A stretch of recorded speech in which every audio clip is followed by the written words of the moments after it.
probably formulate what I say a lot more, trying to show my acceptance of them, but at the same time that's still discriminating in a way, so it's really kind of a confusing thing to deal with. Not too much. Like, it's just I go on my own schedule, and people they don't be like, oh, you're Indian, so what did you do different today? They don't spot it out. So I would say, I live a typical normal day.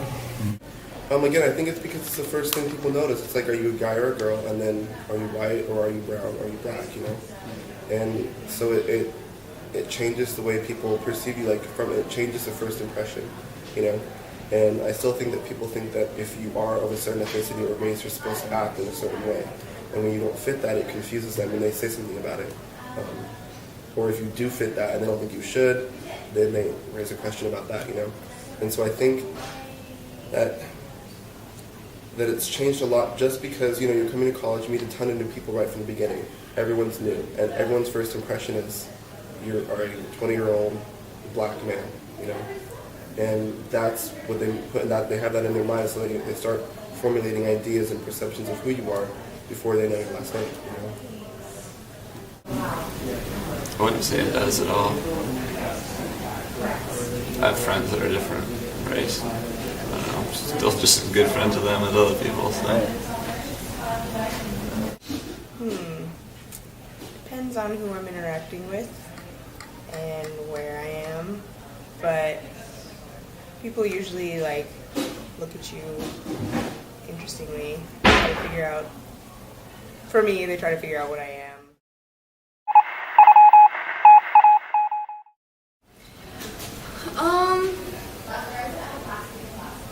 At least not on the surface. At least I never experienced any here.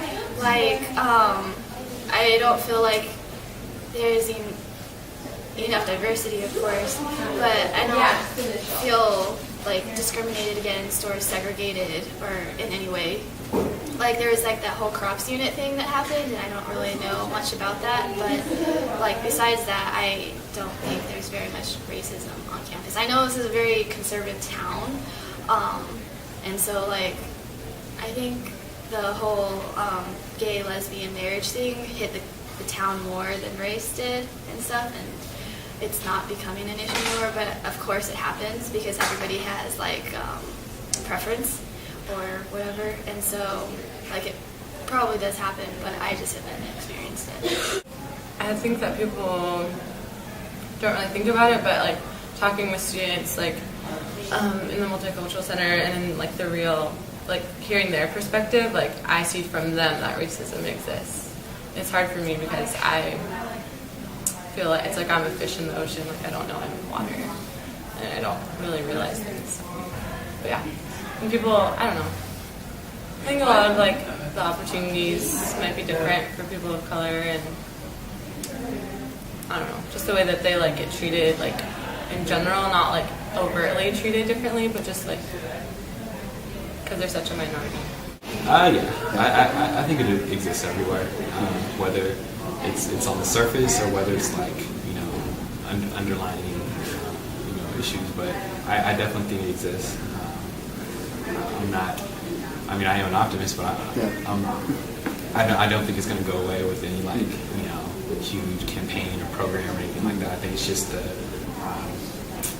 just kind of where society is today is the reason for that. I've heard of, racial discrimination on the streets around campus and around SLO. I know of a lot of things that people might say that I don't necessarily agree with, but I haven't seen it specifically. Is that in the form of racial slurs or just views on race? Yeah, racial slurs. Also, situations where somebody is working with an African American student and they just be like, "So what sport do you play?" Assuming they play a sport. Just that kind of stereotyping. I do. I think most of it is unconscious. The discussions, for instance, that occurred right after the Crops House incident in Fall Quarter, to me, demonstrate the clearest form of racism at this campus, which is ambivalence and apathy, especially amongst the white population, and that manifests itself in the way that they reacted to those students of color who stood up and said that this is such an injustice. I remember clearly in my soil science class. This is a class where, most people can't really tell that I'm Latino or anything, but so I can blend in pretty well. But I remember very clearly there's only like 2 other students of color in that class, and very clearly there was discussion because that was the day where we wore black shirts in the UU, like to demonstrate and protest that happening, the Crops House incident. And I remember some of the students talking about it and being like, I don't see what the big deal is. It was just a joke. It was some people having fun. It's not that big of a deal. And as a student of color, I can't identify with the African American students here, but I can identify with them as a minority student, as being biracial. That attitude towards students who do have this passionate feeling just demonstrates total devaluing. What I was talking about racism is that they are devaluing what these students care about and what deeply affects them. I can't. That's one of the most shocking and uncomfortable situations I've been in. Just being kind of even in that indirect experience indirect experience of racism was just so clear to me, and I think that is, obviously the Crops House incident itself was a racist act, but just to me, the kind of ambivalence that those students in my class exhibited was really what affected me the most. I'm sure it does. I mean, we had that incident first quarter with the Confederate flag and everything, but like the day-to-day, I don't see really any big threats or anything to show racism.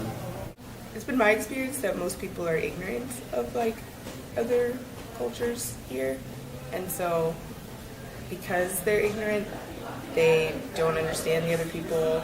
So especially minorities, they're just like, nobody understands me. Like there's no one around here who I feel comfortable with, so they just leave. Or the thing like the Crops House, that's complete ignorance, and just walking around, you just don't see a lot of people who are different, so it's kind of like, I don't know how I fit here. Everyone's like different from me, but the same type of people, but they're different from me, so I'm out of the loop. None that I have seen, but I'm sure it may exist. But I personally have never experienced it yet. Yes, I think we've seen it in the last year. I mean, with everything happening at the Crop House, I think it's not. I mean, I don't think I experience obviously enough or at all because I am the majority. But I think that from what I can see, it's definitely an under-the-table, deep-rooted problem. It's not like kind of the more, I mean, aside from the Crop House incident, I haven't heard of anything that's been a really big, drastic, obvious, in-your-face type of thing.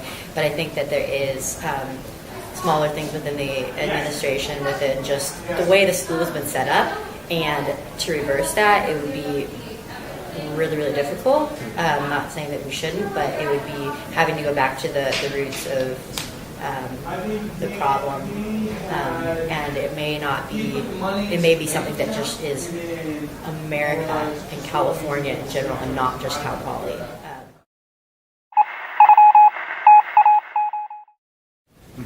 There's other instances where people just don't want to talk to us because they don't know what the right questions are, and they're worried about getting into some weird conversations, and so it's always like very like touchy subject for some people, and they'd rather avoid being awkward than get to talk to someone because they have these questions.